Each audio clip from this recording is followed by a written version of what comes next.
welcome to India's best online platform for the preparation of UPSC Civil Services exam.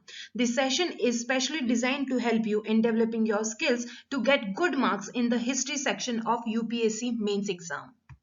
So let's start the discussion and see how many questions on an average come directly from history section in the GS paper 1. Here you can see the trend analysis of history questions from 2013 to 2020.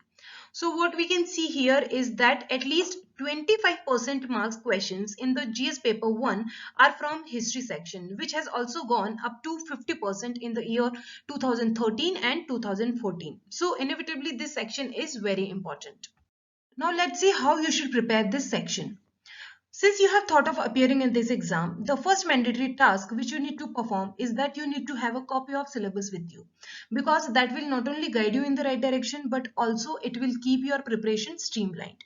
So this is the syllabus of history section of GS paper 1. Broadly, we can divide this section into 4 parts, which include art and culture, modern Indian history, post-independence period, and the world history portion. So you need to be better equipped with this syllabus. So based on the syllabus now, let's see what books should be read for every section one by one. In the art and culture section, here we can see that on an average 2 to 3 questions are asked every year, and the questions are also very general and they don't demand any specific kind of knowledge. So your approach to deal with this section should also be very generalistic.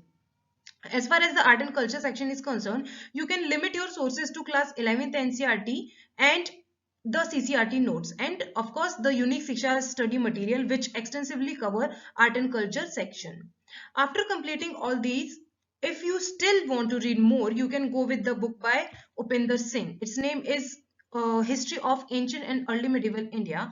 This is a very good book for ancient and early medieval India, but you don't need to read the entire book here. You can just cover a few chapters which are related to art forms, literature and architecture. In the modern Indian history section, we expect at least 3 to 4 questions every year. So this section is considerably more important. As far as the books are concerned, you can start with IGNOU notes of BA on modern Indian history. These are very comprehensive and these will be very helpful in creating your foundation. After completing these notes, you should start with the book by Shekhar Bandyopadhyay. It is a must read for modern Indian history. Its name is Placid to Partition.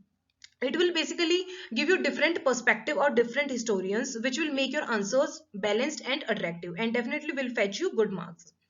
And also you can supplement your notes with unique Shiksha study material on modern Indian history.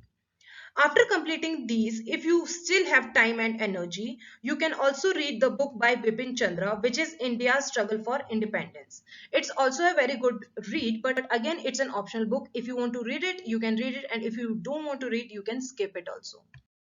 In the post-independence section, we can see from this trend analysis that less questions are asked generally, but sometimes the number can also go up to 4 questions, which happened in the year 2013. So we cannot avoid this section also. For the post-independence period, you can just stick to the book by Bipin Chandra again, named India Since Independence.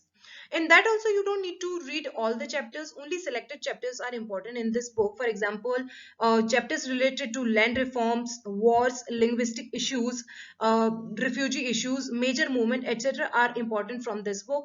Along with this, you can also use Unique Shiksha's extensive study material. In the world history section also, the trend analysis shows that UPSC has started asking lesser number of questions. Like in 2020, there was no question from the world history section. But you can expect, a shock from UPSC anytime. So it's better to brace yourself for the worst. So for this section, you can start with Normal Laws book, which is Mastering World History. It's a very good read, especially for the period from First World War. Here also you should read only those chapters which are relevant for your purpose. For the period between mid-18th century to the World War I, you can read the old NCERT by Arjun Dev. And you can anytime supplement your notes with the Unique Shiksha's Red Book on World History also. So this was about the books for history section of GS paper 1. The another important task which you need to do to get good marks in your mains is that you should practice answer writing. This is the most essential part of your preparation. Here in Unique Shiksha also, we not only provide the aspirants practice questions, but also evaluate them on the daily basis. We also conduct weekly tests and subject end tests, which are very helpful in enhancing your skills of answer writing. For question-based learning of history, you can also watch our core learning videos on every Friday. As a part of this series, the first lecture will be on the Indus Valley Civilization, so please stay tuned. You can also join our live foundation courses where we provide live classes with top faculties, live in class support, anytime learning, study material, 100 plus tests, detailed study plan and 750 plus hours courses. You can also explore more with 7 days free trial classes. We hope that this video will be useful to you. Please like this video and subscribe to our channel and hit the bell icon to get updated about such videos. And also don't forget to follow us on Instagram and Facebook. In case you need any kind of support, you can write us on info@uniqueshiksha.in or call us on this number. Thank you so much.